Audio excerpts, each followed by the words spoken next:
Macho the Man? Yes, yes, I was once called this. But I am no longer Macho the Man. I am now Macho the Gray.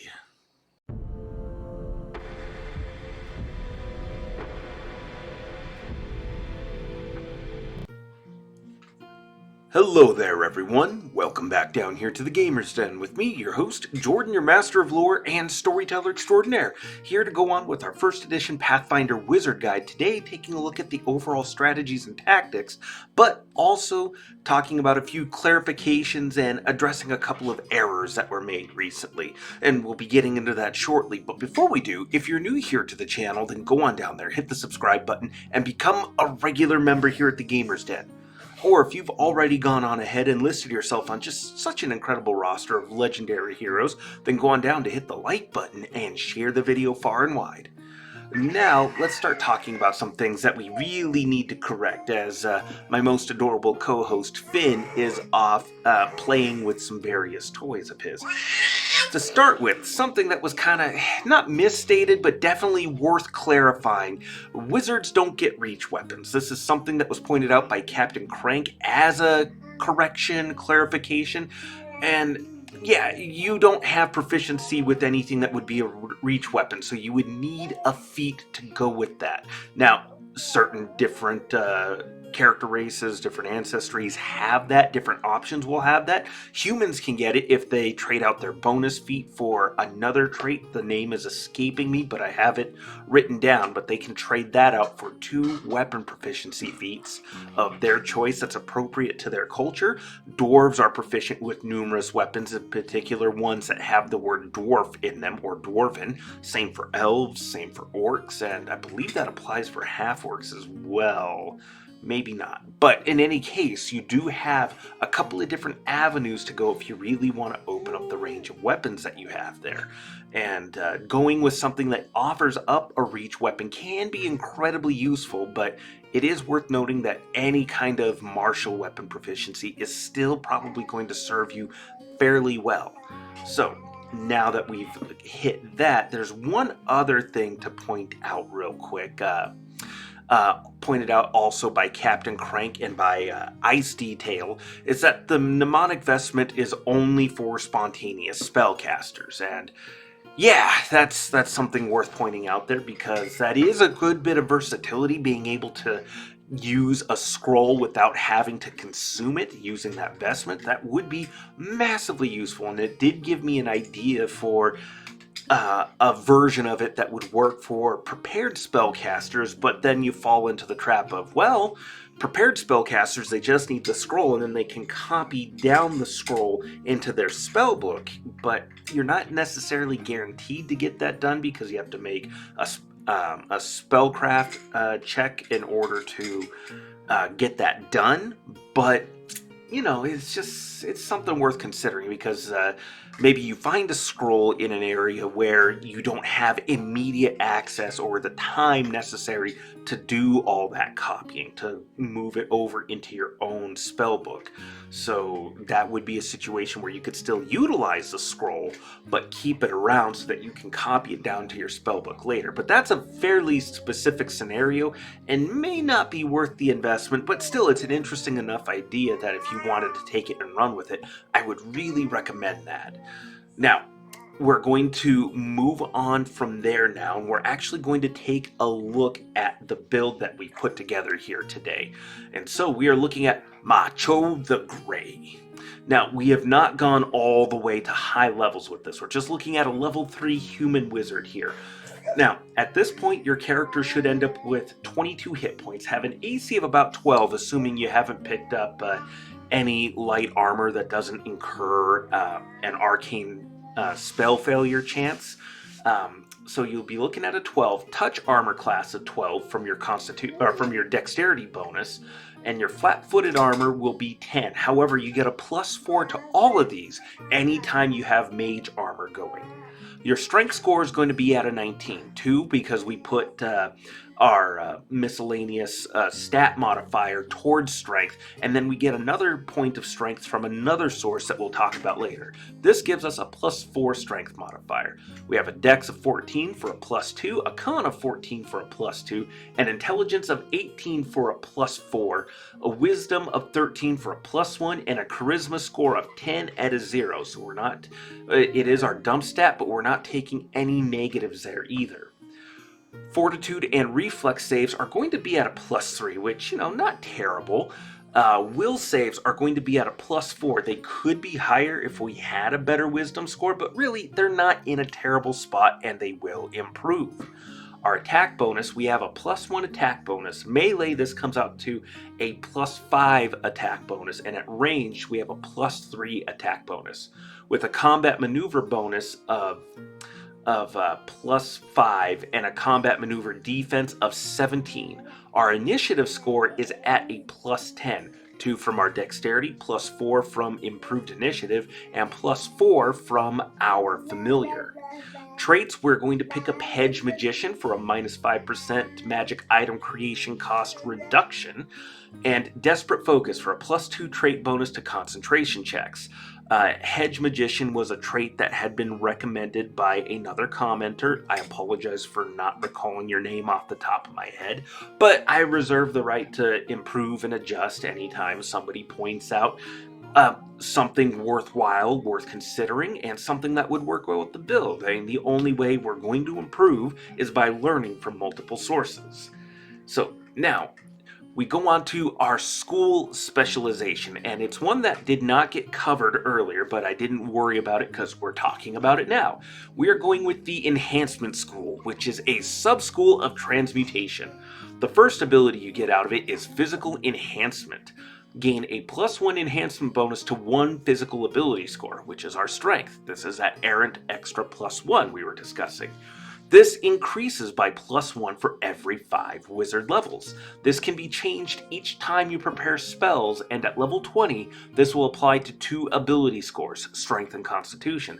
So if you have a belt that enhances your physical stats, and you have it butting up against this ability, you can either pass that belt on to one of the other martially oriented characters, or get one that is focused more on dexterity. So in a way, this ability does a lot to reduce your magic item costs.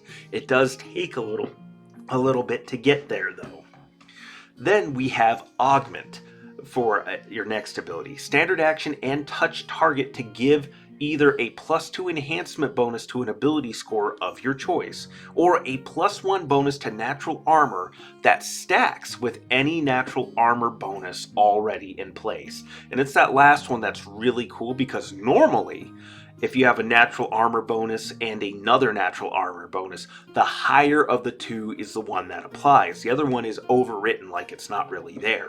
The fact that this specifies that they stack together really opens things up a lot, and that is awesome to have in place there. But it does keep going. At 10th level, the enhancement bonus increases to a +4. The natural armor bonus increases by +1 every 5 wizard levels, maxing out at a +5 at level 20. This lasts a number of rounds equal to 1/2 your wizard level, and is usable a number of times per day equal to 3 plus your intelligence modifier. And then lastly, we have Perfection of Self. At 8th level, as a swift action, grant an enhancement bonus equal to 1/2 your wizard level to 1 ability score for 1 round, usable a number of times equal to your wizard level. So at level 8, that's a +4 bonus to one of your stats. Hey, that's awesome. That's really awesome to have. And if you're at a higher level, playing at level 18, that's a +9 bonus. If you're 20, you're at a +10. I mean, that's awesome. And the fact that it only lasts 1 round, that kind of stinks a little bit. But the fact that this is usable a number of times equal to your wizard level really does a lot to help mitigate that. At that point, the only thing that might hurt is the usage of your swift action, but the fact that you can decide whether or not you're doing that round to round offers you a good deal of flexibility and utility with this. So definitely is a good ability to have. Now, we are going to go on to our feat selection and some of our equipment here. To start off with, as a human, for this particular specific build here, we trade out the bonus feat for Martial Tradition, which lets us take proficiency with the Greatsword and Bec de Corbin. The Bec de Corbin is a polearm that has reach. Well, let's just cover it here. You get a +5 attack bonus total with this, with your stats. You deal 1d10 plus 6 points of damage, and you crit on a 20, dealing ×3 damage. This has the reach and brace feature, so if you're braced against a charging opponent, you are going to get some big damage out of that. And you get a +2 combat maneuver bonus to sunder medium and heavy armor, if you're wanting to lean that way with things.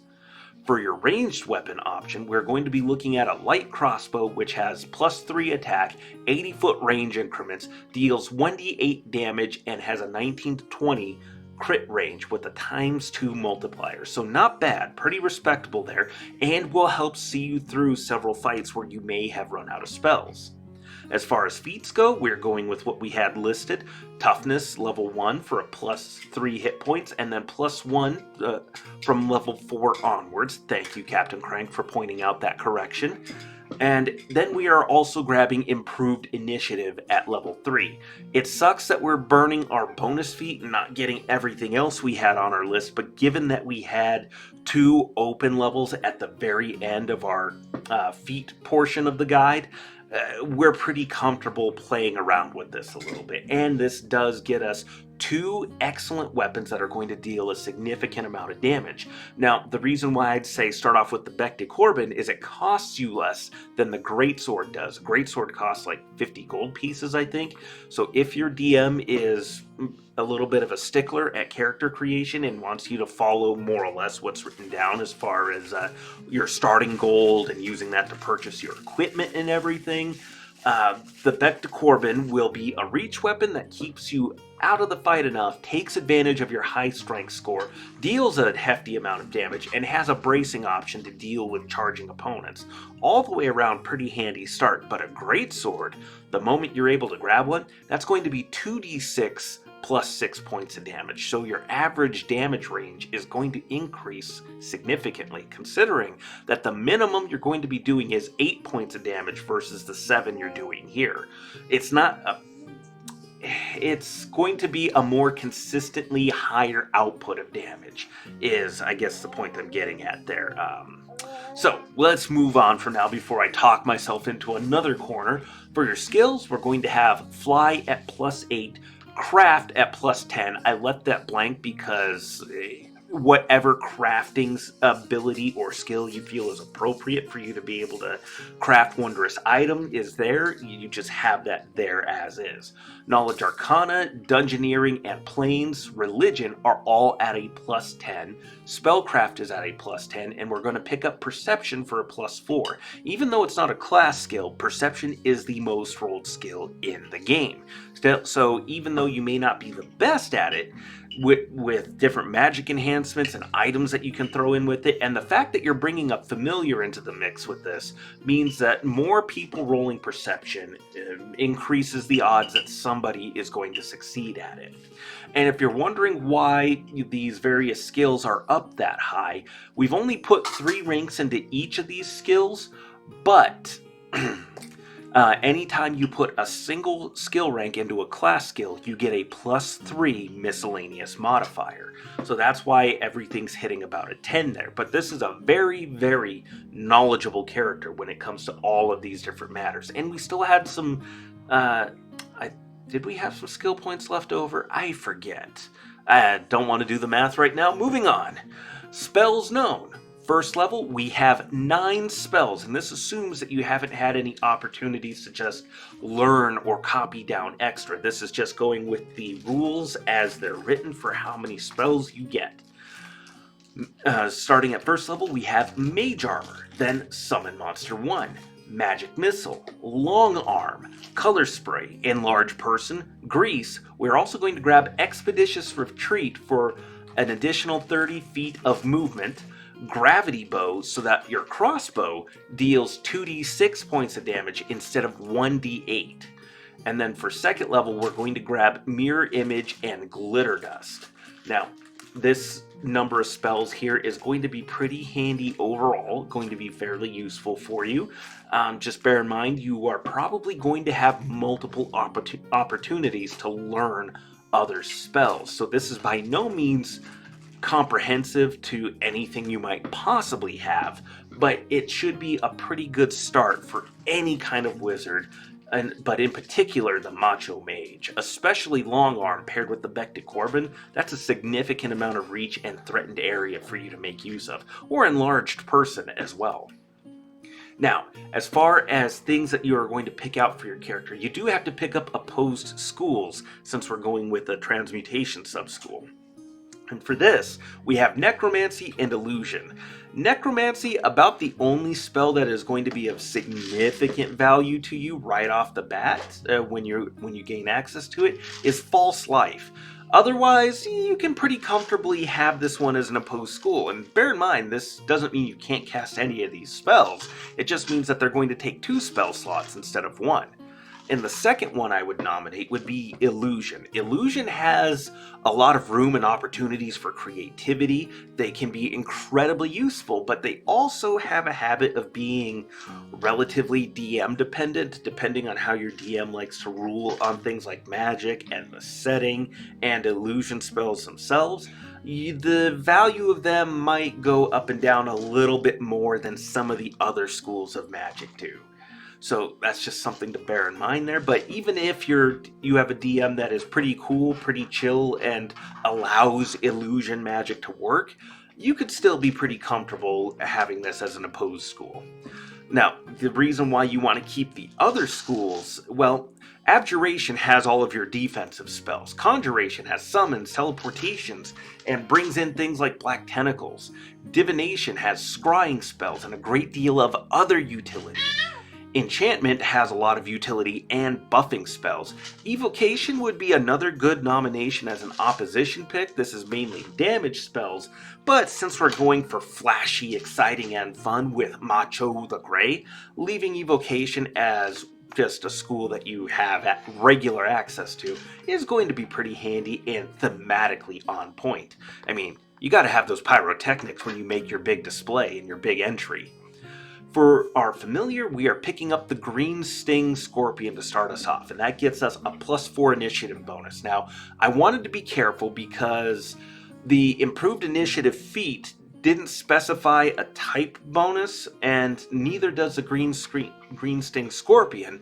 Normally, when you have things of the same type, they can't stack together, but I wasn't sure if that was held true for untyped bonuses, but everything I've seen and read so far says that untyped bonuses should be able to stack together because they are undefined, they are untyped, so therefore there is nothing for them to have to try to work around to see which bonus is the better bonus and overrides the other. So it looks like they both should count. That's why we have a +10 initiative score, but check with your DM, see what the ruling and reasoning is. In this situation, I would say, okay, cool.